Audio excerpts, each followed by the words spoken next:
Buksan natin ang ating mga Biblia sa 1 Peter chapter 4, number 17. 1 Peter chapter 4, verse 17. Ang unang Pedro, kapitulo 4, versikulo 17.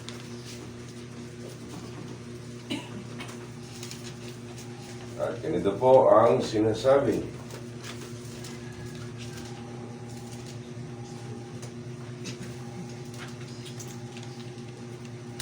Pininyahan ko about sa ay tumayo sa pagbasa ng salita ng ating Panginoon.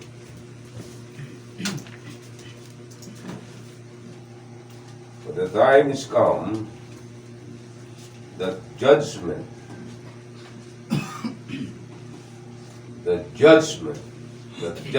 must begin at the house of God.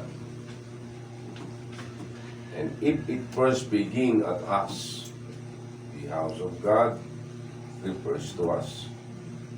Ang tahanan ng Diyos na tumutukoy sa iglesia, sa mga anak ng Diyos, sa mga believers, sa mga ligtas.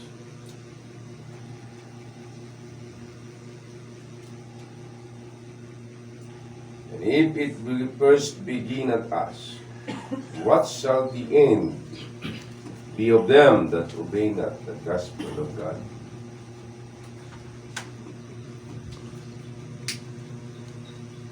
Amen.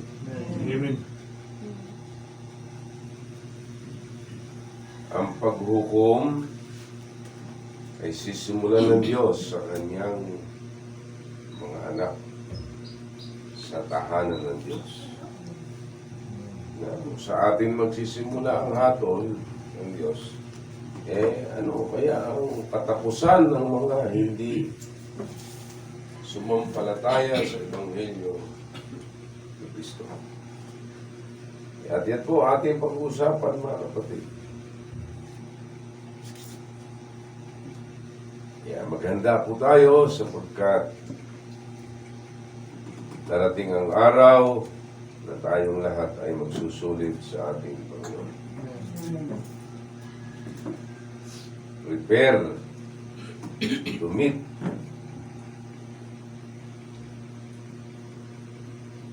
thy God. Prepare to meet thy God. Ihanda natin ating sarili sa ating pakikipagkita sa Diyos. Manamin, tulungan mo po kami na maunawaan ang iyong pinasasabi, ang iyong pong mensahe. Ito po nawa ay magbigay ng katatagan sa pananampalataya, kalakasan sa bawat isa, upang makapaghanda sa iyong pagbabalik. Sa pangangaral ng salita mo sa hapong ito ay bigyan mo ng bisa na maging masikap, matyaga, masipag ang mga anak mo sa pagganap ng mga tungkulin. Salamat po sa iyong pagmamahal sa amin sapagkat binibigyan mo kami ng at patuloy mo kami bibigyan ng mensahe upang malaman namin ang aming mga dapat ganapin. Salamat po sa mga kapatid dito sa Tulag. Salamat sa iyong masaganang biyaya. Sa pangalan ni Jesus na aming Panginoon at Diyos. Amen. Amen. Salamat po at makakaupo na po kayo. Maghanda tayo sa pagbalik ng ating Panginoon. Sapagkat ayon sa binasa, ang unang gagawin ng Diyos ay pagsusulitin tayo. Hindi tayo hahatulan sa ating pong mga kasalanang ginawa.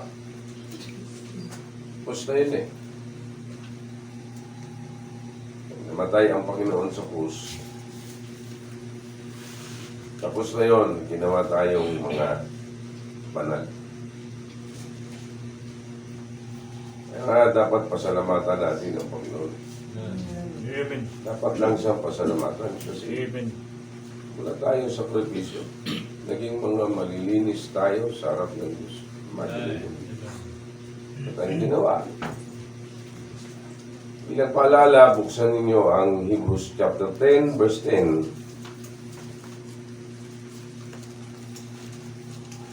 Hebrews chapter 10, verse 10. By the which we are sanctified through the offering of the body of Jesus Christ once and for all.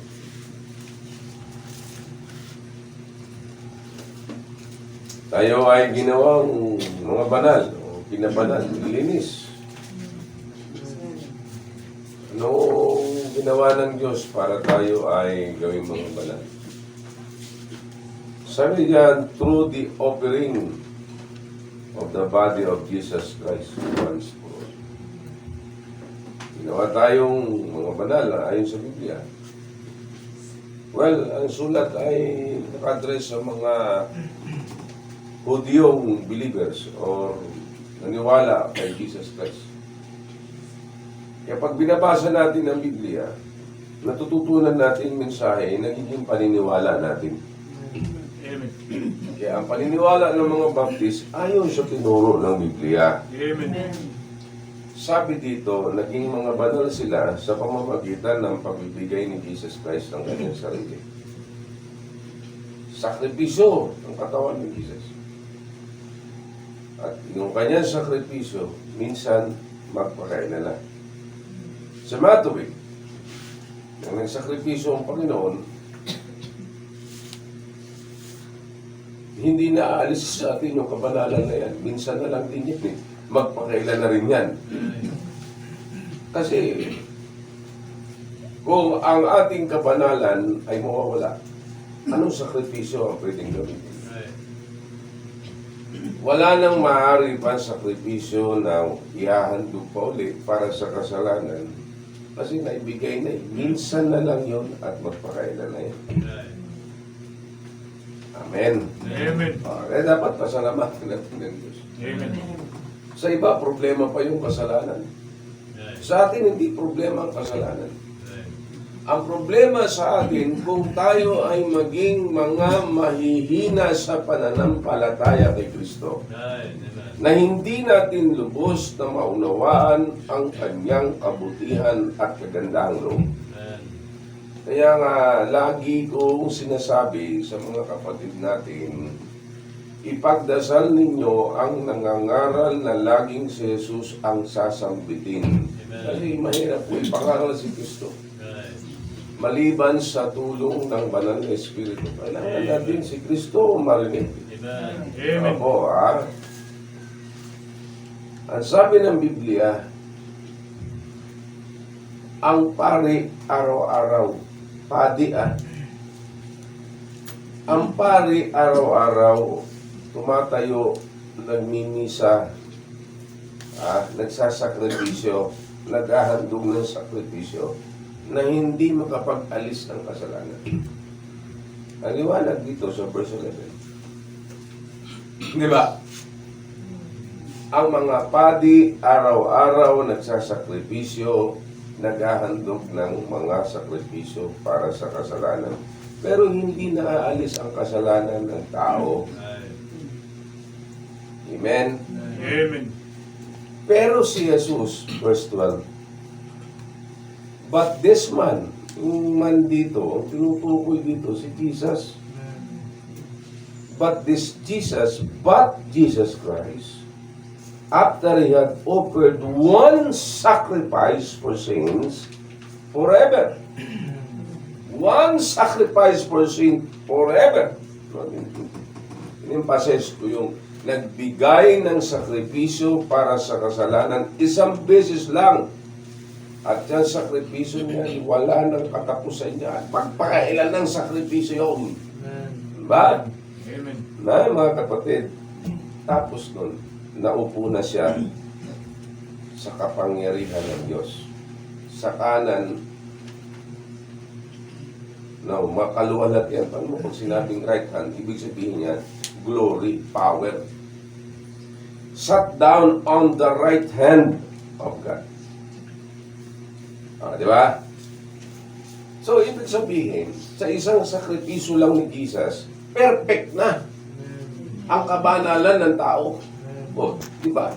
Kaya dapat natin laging pasasalamatan ang Panginoon sa ginawa niya sa atin. Amen? Kanya po, sa ganitong bagay, huwag tayong nag-aalinlangan sa ating pananampalataya. Opo. Huwag tayong mag-aalinlangan. Lagi tayong matapang na lumapit sa ating Diyos. Kasi pinabanal niya tayo. Amen. Kung tayong bisita dito na hindi pa ligtas, hindi pa niya maunawaan yung tamang pagsamba. Ang sumasamba sa banal na Diyos, yung mga binanal na ng Diyos. Hindi po pwedeng sambahin ng Diyos ng mga taong makasalanan. Intindihan po ba niyo, mga kapatid? Kanya nga tayo, iniligtas muna tayo sa pamamagitan ng pangangaral ng salita ng kaligtasan sa mga tuwid ang Ebanghelyo. Di ba? Ipinaalam mo na sa atin, may namatay na para sa inyo. Yung Kristo, yung dugo niya, ipinanghugas sa kasalanan. Nagtuo ka? O, malinis ka na. Kita niyo ba, kapatid? Oo, ipaalam sa tao, ang tao tatanggapin niya. Paniniwalaan niya na yung biyayang yon, sapat na yon. Kaya sa biyaya, kayo'y naligtas sa pamamagitan ng pananampalataya. By grace are ye saved through faith. And that not of yourselves, it is the gift of God. Not of works, lest any man should boast. Diba? Ephesians 2:8 at saka 9. Liwanag naman po noon, mga kapatid. Alam niyo yun eh. Alam mo, nagdulagi dito sa pulpito yun. Diba? Pero gusto ko pong ipaalala sa ating lahat. Ang kaligtasan tinanggap natin, hindi natin pinagsakripisyohan yan. Biyaya yan. Sa biyaya, kayo'y naligtas sa pamamagitan ng inyong pananampalataya. Anong biyaya yun? Si Kristo'y namatay para sa atin. Nakita ba nyo? Hindi na ikaw ang kailangang magsakripisyo at mamatay para sa iyong kasalanan. Si Kristo na ang gumawa. Grasya. Amen. Para bang merong nagpunta sa merkado, namalengke siya, tapos niluto niya, nang maluto, nilagay sa lamesa, sa lahat ng trabaho. At tinawag niya yung mga kakain. Halina kayo, kain na. Yung mga kumain, walang ginawa, kumain lang. Merong nagtrabaho nun para sila makakain. Ang tumanggap ng biyaya, ang tumanggap ng biyaya ay yung mga pinakain na nagsakripisyo. Kaya itong kaligtasan natin, pero mo pupunta ka ng langit, ginawa ni Kristo. Biyaya. Anong gagawin ng tao? Maniniwala lang siya sa biyayang yon. Kaya, for by grace are ye saved through faith. And that not of yourselves, hindi yan mula sa inyo. And that not of yourselves, it is the gift of God. Yan ay regalo ng Diyos. Napakaganda ng salitang yun. Alam mo, kaligtasan, regalo. Sapagkat kung pinagsikapan natin, hindi regalo. Kung nagtrabaho tayo, hindi regalo, bayad. Tama? O kung nagtrabaho ka, susweldohan ka. O, may suhol kasi nagtrabaho ka eh. Pero dahil sa biyaya yan, ang tawag dyan, regalo. Hindi natin pinagtrabahuan ang kaligtasan. Not of works. Hindi sa ating mga gawa. Verse 9. Lest any man should boast. Ganda naman salita yun. Praise the Lord, di ba? Amen. Oo, hindi sa mga gawa na baka magmayabang tayo. Di ba? Magyayabang tayo. Kasi kung ang kaligtasan ay sa tao lang, sinagsekripisyuan mo yan, siyempre magyabang ka. Siyempre, ako pa. Oo, di ba? Pero kasi ang kaligtasan, kahit anong sakripisyo natin, hindi tayo maliligtas. Right. Bakit? Mamamatay tayo. Right. Di ba? Amen. Ang suhol sa sala, kamatayon. Ang klaro niyan. O anong mangyayari sa taong mabuti? Mamamatay siya. Right. Anong mangyayari sa taong masama? Mamamatay din siya. Walang pagkakaiba sa taong masama at mabuti. Ang bayad ay kamatayan. Ngayon, bakit ba namamatay ang tao? Kasi makasasala ang tao. Kaya wala magsasabi, ako'y mabuti. Right. Di ba? Ako'y banal. Wala magsasabing ganon. Bakit? Mamamatay siya. Right. Ngayon, bakit tayo nagsasabing mga banal tayo? Dahil yan ang ginawa ni Kristo. Amen. Hindi ko ginawang banal ang sarili ko. Ginawa akong banal ni Kristo dahil si Jesus ang nagsakripisyo para sa kasalanan ko. Kinuha niya yung kasalanan ko. Amen. Tingnan niyo, diba? Yung espiritu ng Ebanghelyo, kung ipinangangaral, magaan. Amen. Diba? Amen. Oo. Ang espiritu ng batas, pag pinangangaral, mabugat. Right. Totoo. Naman yung espiritu ng biyaya ng Diyos sa pagliligtas. Sino bang tao na magtatanggi pa niyan? Di ba? Ang kagandahan ng loob ng Diyos. Ang kagandahan ng loob ng Diyos.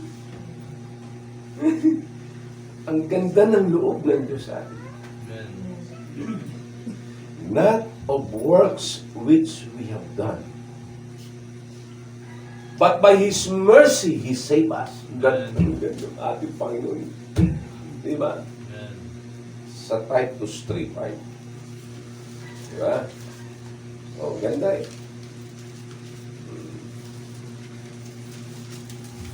Sige.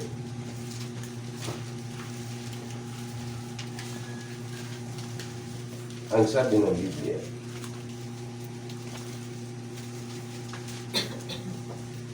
not by works of righteousness which we have done, but according to His mercy, He saved us. Praise the Lord. Diba? Hindi sa mga gawa ng katwiran na ating ginampanan, but according to His mercy, He saved us by the washing of regeneration and renewing of the Holy Ghost, na ibinuhos sa ating na masagana, which He shed on us abundantly through Jesus Christ, our Savior. Verse 7. That being justified by His grace, na bilang mga pinawalang sala ng Kanyang biyaya, we should be made heirs. Diba? Heirs. Tagapagmana. According to the hope of eternal life. Ang ganda ba ito? Kaya yung mga iniligtas ni Jesus Christ, mayroong mana. May inheritance. And what was that? Eternal life. Amen.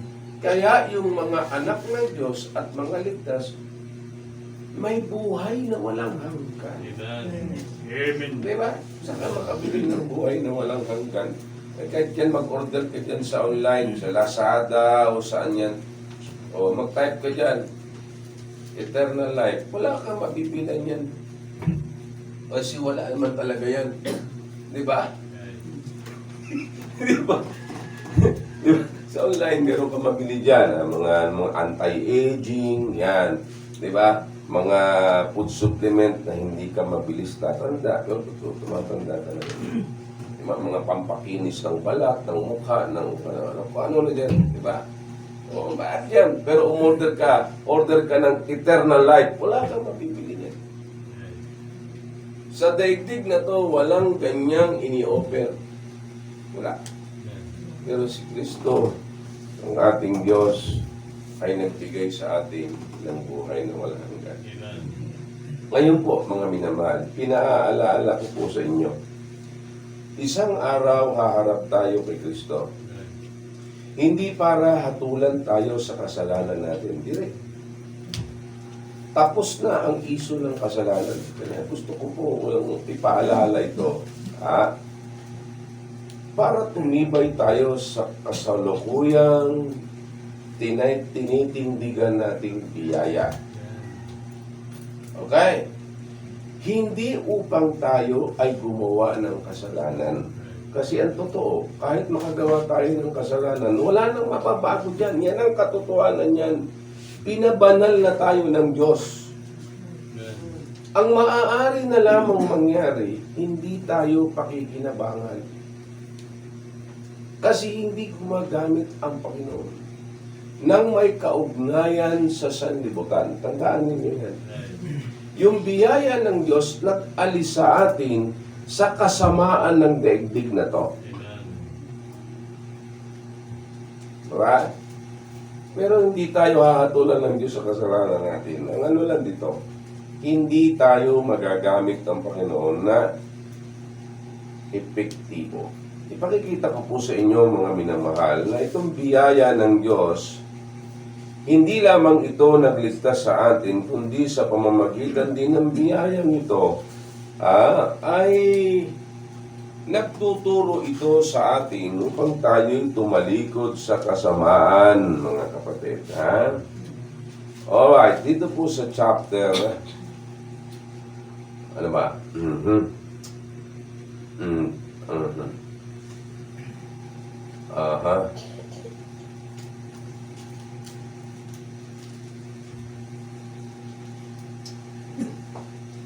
Alright.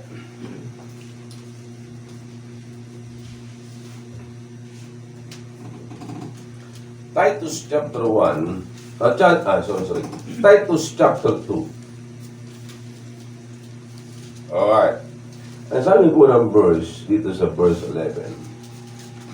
For the grace of God that bringeth salvation hath appeared to all men. Okay? Ano daw yung nagdala ng kaligtasan na napahayag sa lahat ng tao? Ang biyaya ng Diyos. Sapagkat ang biyaya ng Diyos na nagdala ng kaligtasan ay nahayag sa lahat ng tao. Klaro, di ba? Salamat sa biyaya ng Diyos na nagliligtas, na nahayag sa atin. Amen. Okay, so yung biyaya ng Diyos nagliligtas talaga. Kaya, for by grace are ye saved through faith. Na lang tayo'y sumampalataya sa biyayang yan, naligtas tayo. At hindi lang yan ang ibinibigay niya. Ang biyaya ng Diyos hindi lang nagligtas sa atin, kundi nagtuturo din ito. Verse 12. Ano ang tinuturo niya? Teaching us that denying ungodliness and worldly lust, we should live soberly, righteously, and godly in this present world. Amen. Ang biyaya din ito na nagligtas sa atin ay siya ring nagtuturo sa atin para makapamuhay tayo ng matadong sa pamumuhay na to sa daigdig. Amen. Diba? Kaya kung may napapansin ang mga tao sa atin na bago buhay natin, ginawa yan ng Diyos sa atin. Amen. Yan ay dahil sa biyaya ng Diyos. Hindi ako ang mabuti kung hindi si Kristo na nasa akin ang mabuti. Ano po, mga kapatid, ha? At itong biyayang ito ng Diyos sa atin, hindi lamang nagligtas, kundi nagturo din sa atin na tayo mamuhay ng matuwid.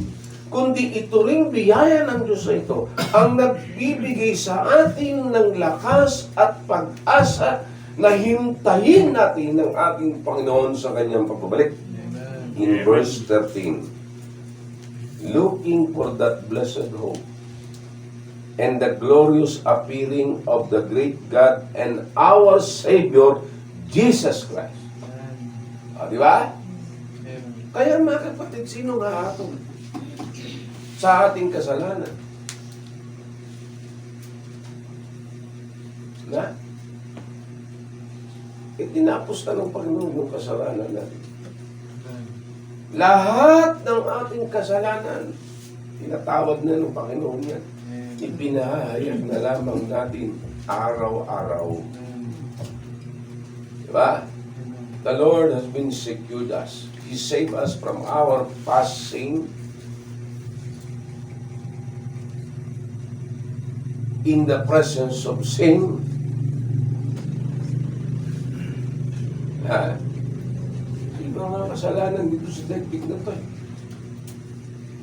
Kaya ang mga isip natin, it should be pure. Malinis talaga. At nangyayari yan dahil sa biyaya ng Diyos. Ba? Ang tao, madumi isip ng tao. Petelyo. Pero sa ating mga iniligtas ng Panginoon, binibigyan tayo ng malinis na pag-iisip. Amen. Diba? Amen. Tingnan yung mga meditation ninyo. Tingnan yung isip nyo. Puro kagandahang loob. Amen. Gawa ng Diyos yan eh. Amen. Wala sa atin dito ang nag-iisip ng galit. Amen. Alam mo, makikita mo. Diba? Wala tayo nag-iisip dito ng hinanakit. Wala eh. Right. Amen. Wala tayo nun eh. Amen. Oo. Meron tayo laging pagsalamat. Amen. Yun ang mga ligtas eh. Amen. Salamat sa iyo.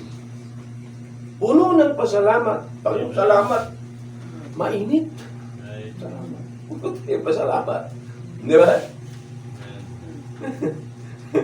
Naku, salamat talaga sa Panginoon natin. O, di ba? O. Ngayon, darating ang araw na tayong mga anak ng Diyos haharap sa Kanya. Kaya dapat manatili tayo sa isang malinis na puso na itinuturo ng biyaya ng Diyos sa atin. May nagturo ng Ebanghelyo sa atin. Mamuhay tayo ng malinis na konsyensya. Kasi linis na tayo ng Diyos eh. Amen? Ngayon, tignan ninyo mga minamahal. Ang sinasabi ng 1 John. Okay. 1 John. Chapter 3. Unang Juan. Behold, ipinakikita ng ang banal na kasulatan sa mga talatang ito na ating mababasa na tayo'y dapat maghanda na humarap sa ating Panginoon. Dahil uunahin niya ang tahanan niya, magsusulit tayong lahat sa Panginoon natin. Amen. Dahil niligtas niya tayo. Ba? Opo, niligtas tayo ng ating Panginoon mula sa kasalanan. Behold what manner of love the Father hath bestowed upon us. Tignan na lamang ninyo kung gaano, mga kapatid. Ba? Ang pag-ibig ng Panginoon ng ating Diyos Ama sa atin na ipinagkaloob sa atin. Tignan ninyo, mga kapatid. Behold what manner of love the Father hath bestowed upon us. Tignan na lamang ninyo naman, mga kapatid. Ang dakilang pag-ibig ng Diyos Ama na ipinagkaloob sa atin. That we should be called the sons of God. Mga kapatid, na tayo'y tawaging mga anak ng Diyos. Pakila ng ating Diyos Ama, no? Ginawa tayong mga anak ng Diyos. Amen. Di rin na tayo mga anak sa yawa. Right. Ba? Sa una pa, nang hindi pa tayo mga nakarinig ng Ibanghilyo. Totoong Ibanghilyo ha. Napakinggan natin totoong Ibanghilyo na si Kristo yung namatay para sa atin. Amen. Sa una pa mga kapatid, akala ko anak ako ng Diyos. Yung pala anak ako sa yawa. Purihin ng Diyos, 1997 of September 21, nakapakinig ako ng tamang pangangaral ng Ibanghilyo. And I received the Lord Christ Jesus at ako'y naging anak ng Diyos. O, diba? At sabi ng Biblia, at dahil sa anak tayo ng Diyos, hindi tayo kilala ng mga kapitbahay natin na hindi anak ng Diyos. Right. Sa mga tao dito sa sanlibutan, hindi nila tayo nire-recognize. Right. Diba? Hindi nila tayo kinikilala. Therefore, the world knoweth us not, sapagkat hindi nila kilala ang ating tatay, mga kapatid. Yan lang yan eh. Diba? Oh. Amen. Beloved, now we are the sons of God. At dahil ngayon tayo mga anak na ng Diyos, and it doth not yet appear what we shall be, but we know that when He shall appear, we shall be like Him. Tayo'y matutulad sa Kanya. Ang inaasahan mo, yung hindi mo pa nakita. Amen. Pag nakita mo na, hindi na pag-asa tawag dyan. Right. Sa katunayan mga kapatid, darating ang araw, itong sinusunod natin at pinaglilingkuran natin ating na kung saan ay nag-aalagad tayo sa Kanya. Siyang hindi natin nakikita, isang araw makikita na natin siya. Amen. Ha? Kaya naman, ang may mga ganitong pag-asa, dapat maging malinis. Ayun, pumasok to. Ganda ng instruction sa verse 3. And every man that hath this hope in Him purifieth himself even as he is pure. Right. Dahil nga ikay malinis na, dapat mamuhay ka sa malinis na yan. Anong malinis na yan? Ginawa na ng Diyos yan na malinis na tayo. Diba? Hindi dapat konsensya natin ang umiiral. Dapat ang Espiritu ni Kristo na nasa atin. Amen. Sapagkat when you speak about conscience, ang iisipin mo, tama, mali, Right. maganda, pangit. Yan ang konsensya eh. Right. Ang kaalaman tungkol sa tama at mali, yan ang konsensya. Ang nabubuhay sa Panginoon natin ay namumuhay sa Espiritu ni Kristo. Amen. Yan ang dapat na pumapatnubay sa atin. Makita niyo mga kailangan. Kaya ang sabi, and every man that hath this hope in Him purified himself, even as he is pure. Amen. Kaya ang sabi ng Biblia, sa kanilang mga malilinis na, malinis na lahat. Amen. Kaya sinasabi ng Biblia, hindi mababagong katotohanan na yan. Diba? Right. Amen. Kaya pag inisip mo madumi, talagang madumi yan. Right. Kita po naman. Totoo po yan. Iniwaga ng ating pananampalataya na tayo na nagkakaintindihan. Yung mga hindi ligtas, hindi na nakulaan yan. Right. Okay. Titus 1, verse 15. Di ba? Verse 15. And to the pure, all things are pure. Amen. Kaya ang ganda nito eh. Ang talagang pinabanal na tayo ng ating Panginoon at pinalininis, nilinis na talaga tayo. Ang nilinis ng Panginoon, malinis na. Di ba? Pinalaya ka na sa kasalanan, hindi ka na alipin sa kasalanan. Ginawa yan ng ating Panginoon, hindi mo ginawa yan. Amen. Ha? Unto the pure, all things are pure. Kaya haharap tayo sa Panginoong Diyos natin na malinis. Amen. That's why sa pulpito natin, ipinangangaral natin ang katotohanan at pananampalataya. Amen? Amen.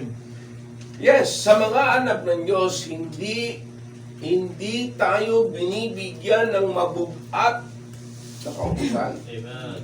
Amen. Binibigyan tayo ng Panginoon ng magaan. Amen.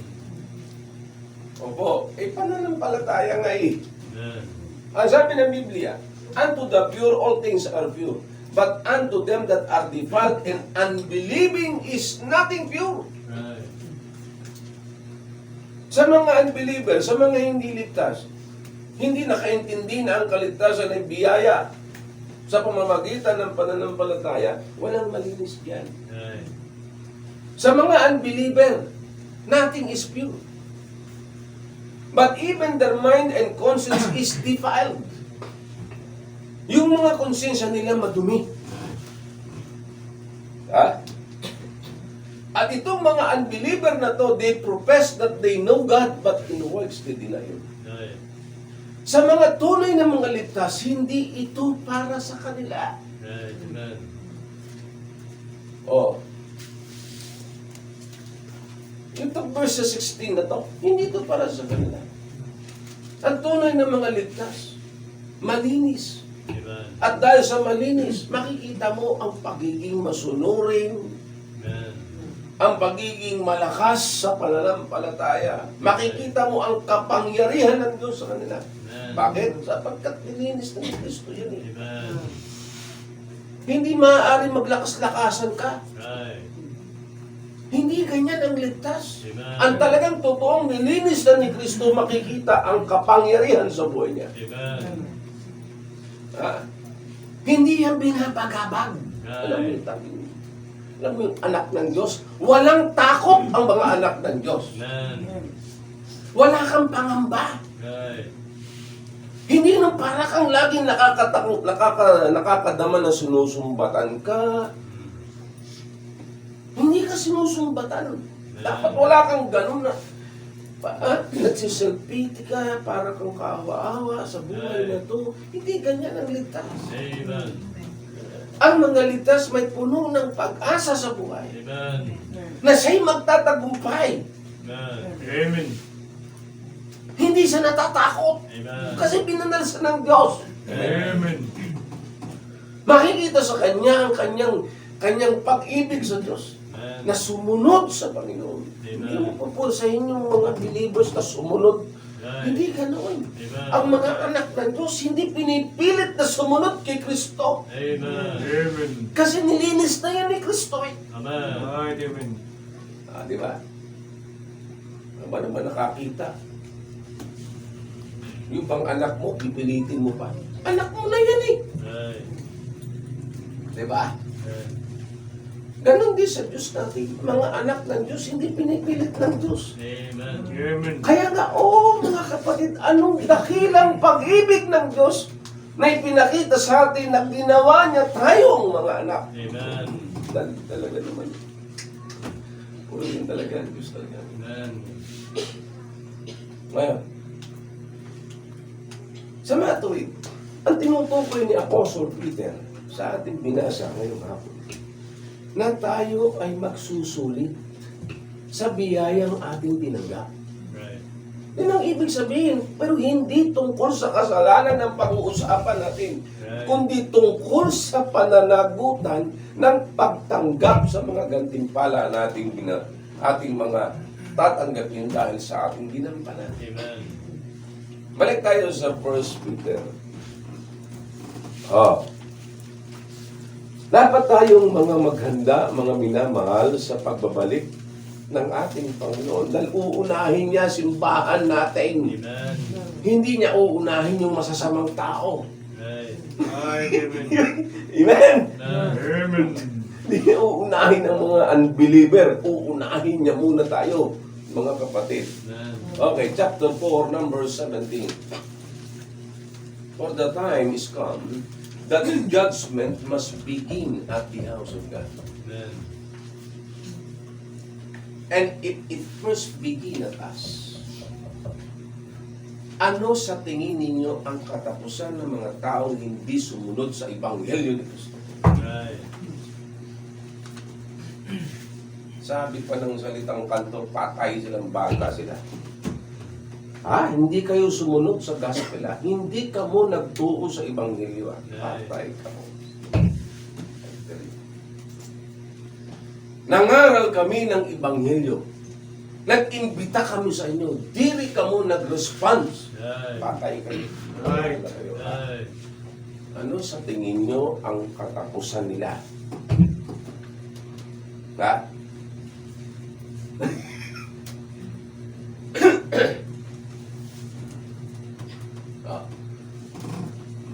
Kaya nga susunugin yung mga tao yan na hindi umibig sa ebanghelyo. Right. May vengeance of fire that comes from the Lord. They shall be punished at the coming of the Lord Christ. Ha?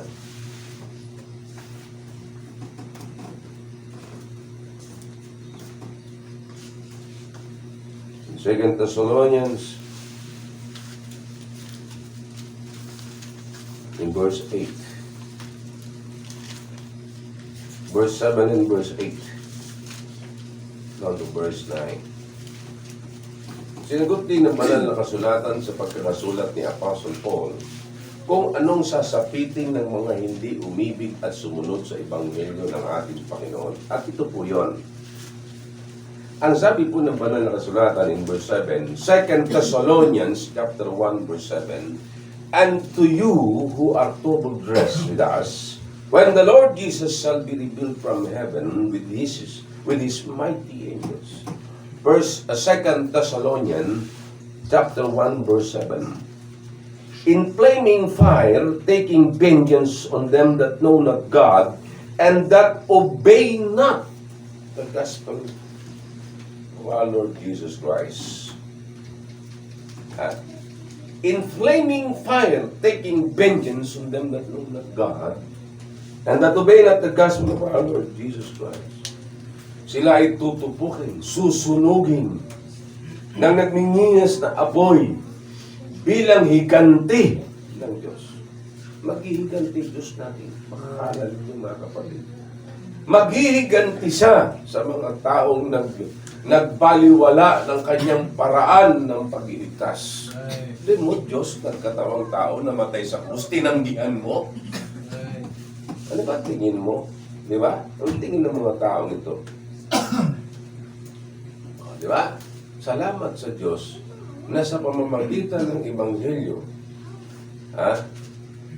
at sa tulong ng banal na Espiritu ay naunawaan natin ang kagandahang loob ng Diyos. At naligtas tayo. Who shall be punished with everlasting destruction from the presence of the Lord and from the glory of His power. Diba, mga kapatid? Ganito katindi ang haharapin itong mga taong hindi tumanggap ng Ebanghelyo ng ating Panginoon. Susunugin sila. Bibigyan sila ng kaparusahang walang katapusan, mga kapatid. Ngayon nga lang, mainit na, diba? Mainit. Grabe yung init. Oo, kahapon, parang 47 yata dyan sa Tacloban. At nakatayo ka niya, tutuloy yung bawas mo. Wala kang ginagawa, tutulog na lang yan. Oo. Opo. Mga kapatid, kaya inom ng tubig. Para maiwasan yung pagkatuyok natin. Inom ng tubig.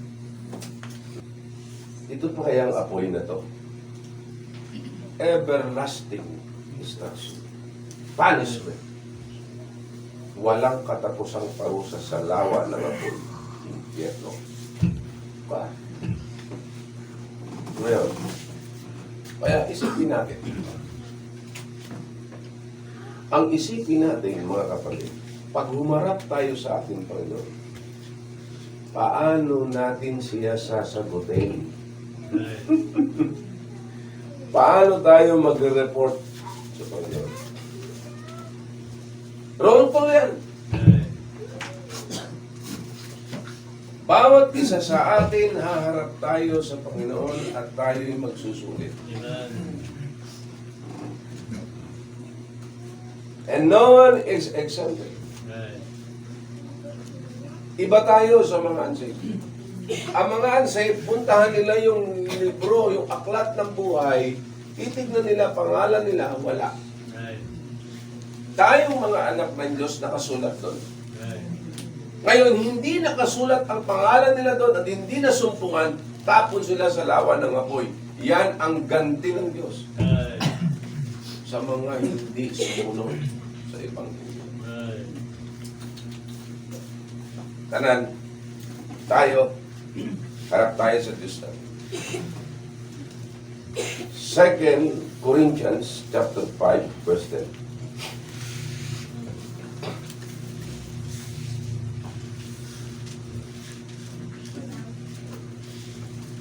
Okay? For we must all appear before the judgment seat of Christ. For we must all appear. Sapagkat nararapat at dapat na tayong lahat ay humarap sa hukuman ng ating Panginoon. The judgment seat known as the Bema judgment in Greek. Known as the reward seat, kaya Bema is the reward seat yan. Lahat ng mga sumali sa patimpalak, no? Doon sa karera, sa pagtakbo, sa Greece. Pagkatapos yan nila magtakbuhan, haharap na sila doon sa reward na tinatawag niyang Bema judgment. Meron doon nakalagay, una, first place, second place, third place. Yun yung tinatawag na Bema judgment. Na doon tatanggap na sila ng corona. Kaya ang ginamit na dito, mga kapatid, judgment seat. Judgment seat of Christ as the Bema judgment. Na maraming nangangaral, hindi nila naiintindihan ito. Akala nila tungkol sa kasalanan pa rin ang pananagutan ng mga tao dito. Iba ang hukuman ng mga ligtas at hukuman ng hindi mga ligtas. Ito hukuman natin na haharapin. For we must all appear before the judgment seat of Christ, that everyone may receive. Look at that. Receive. Receive. Tatanggap tayo. The things done in His body according to that He had done, whether it be good or bad. Kaya na ating tatanggapin, gantimpala, sang-ayon sa ating mga ginawa. Amen? Mga kapatid, dahil dito, knowing therefore, the terror of the Lord we persuade me. Right. But we are made manifest unto God, and at last also are made manifest in your consciences. Dahil sa alam natin ang bagsik ng Diyos, hinihikayat natin ang mga tao. Hinihikayat ko din kayo. Maghikayatan tayo. Let us encourage everyone, mga kapatid. Prepare to meet my God. Amen. Mga kapatid, lahat tayong mga iniligtas ng ating Panginoon, haharap tayo upang tumanggap ng gantimpala sang-ayon sa ating mga ginawa, Amen. masama man o mabuti. Right. Amen. Diba? Amen. Amen. Kaya hindi natin dapat tanggapin ang biyaya ng Diyos na parang walang paguluan. Right. Hindi natin tinatanggap ang biyaya ng Diyos na walang kabuluhan. Right. Mga kapatid? Right. Yes.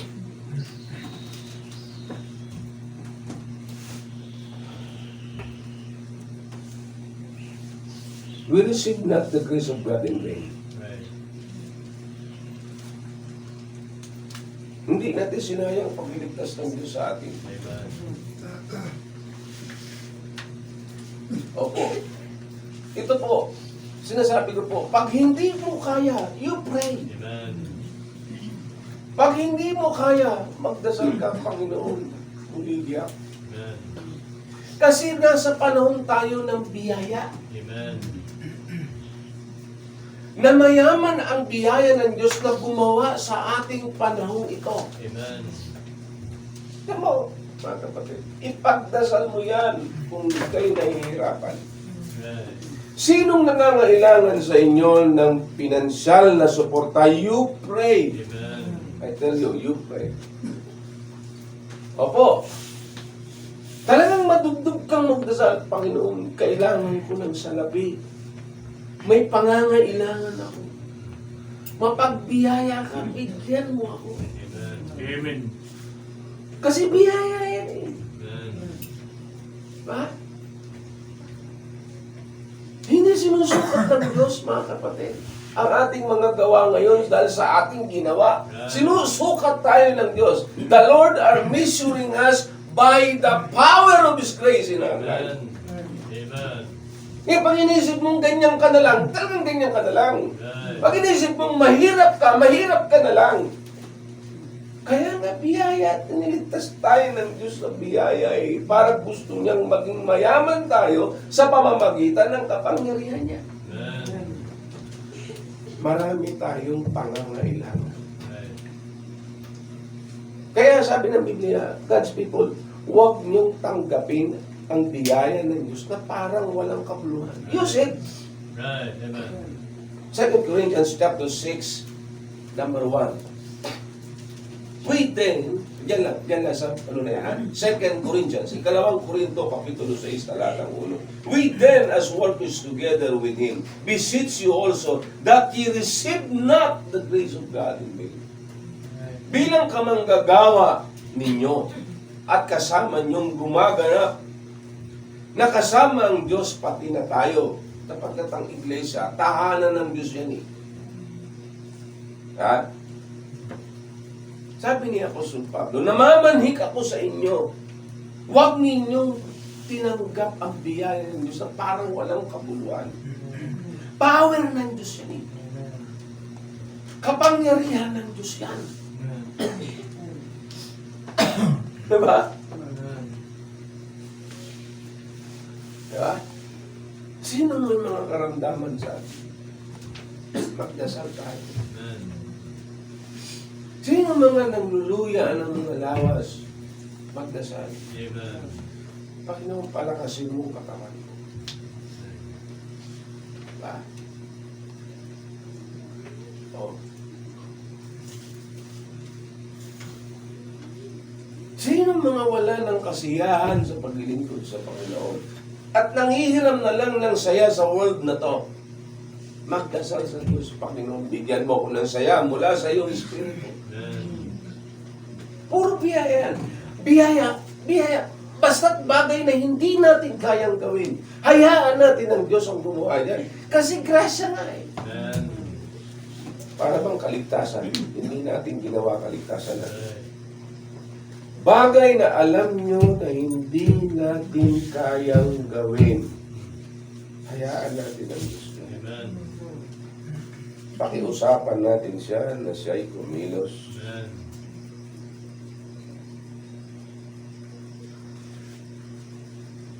Ha? Amen.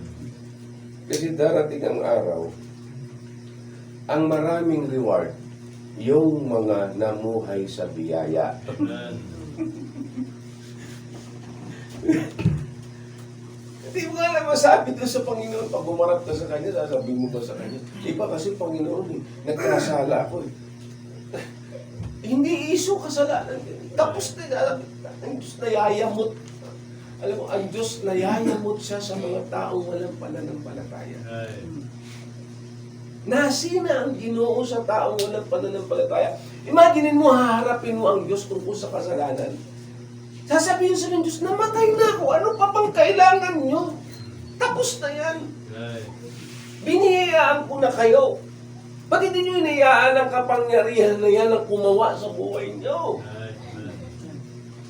Ba? Ipagdasal mo lagi, makadala ka ng kaluluwa sa paanan ng Diyos. Amen. Every Sunday, meron kang bisita, meron kang ma-disciple, bigyan mo ko, Lord, ng bunga. Amen.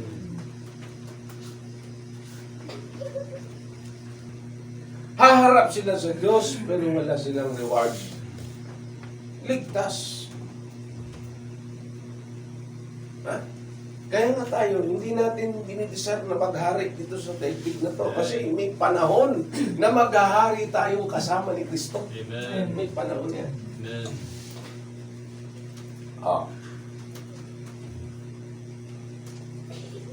That's people, we should not be barren.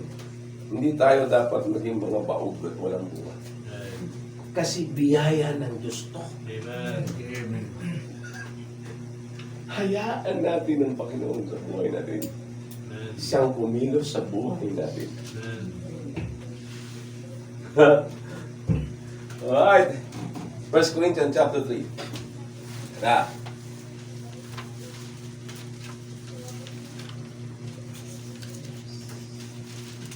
Ang Biblia ay ganito. Verse 10. Ang bawat isa sa atin, according to the grace of God, which is given unto me. So, bawat isa sa atin, tumanggap ng biyaya ng Diyos, kagaya ni Apostle Paul bilang isang mangangaral ng katotohanan ng pananampalataya at ng Ebanghelyo ni Kristo. According to the grace of God which is given unto me as a wise master builder, I have laid the foundation and another builded thereon, but let every man take heed how he builded thereupon. At tinutukoy na Apostol Pablo na pundasyon ay ang Ebanghelyo at walang ibang pundasyong na ilagay kundi si Kristo. Verse 11. Sa pangangaral ng kanyang ginampanan, bilang kaloob na biyaya ng Diyos sa kanya, ay ang ipaalam sa tao, sa lahat ng tao sa kanyang panahon,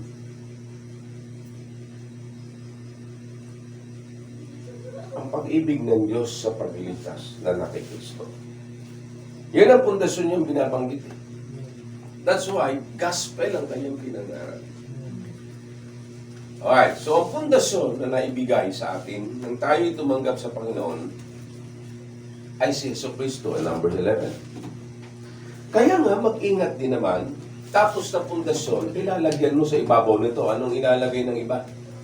Sabi ng Biblia, verse 12, Now if any man build upon this foundation, gold, silver, precious stones, wood, hay, stubble.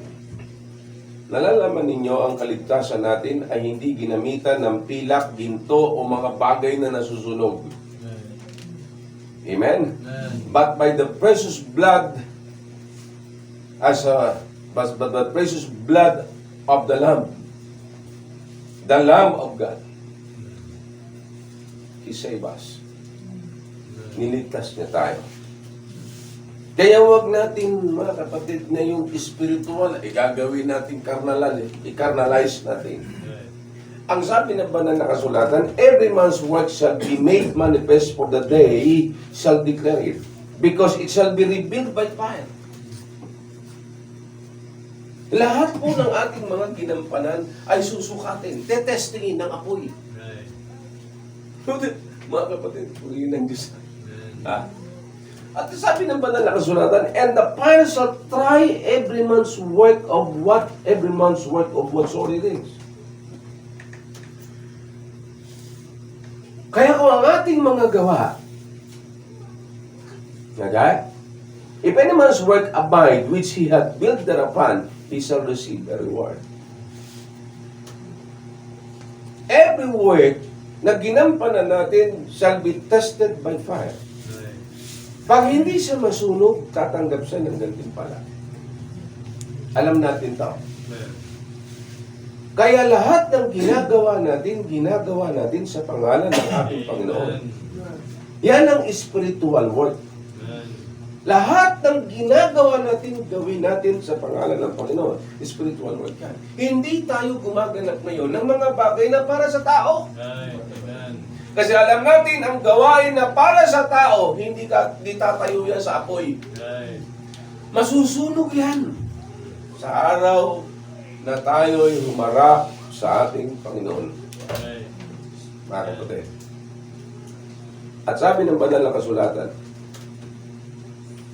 if any man's work shall be burned, he shall suffer loss, but he himself shall be saved. Yet so as by fire.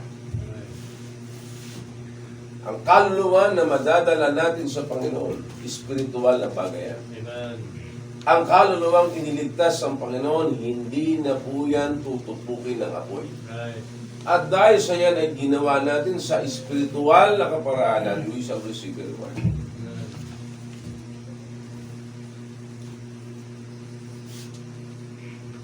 Kaya pagkanda natin ating mga sarili, uunahin tayo ng ating Panginoon. Amen. Amen? Amen. Uunahin tayo ng Panginoon. At tayo ay magsusulit sa kanyang harap. And God bless you tonight. Nawa kayo ay pinagpala ng salita ng ating Diyos. Amen.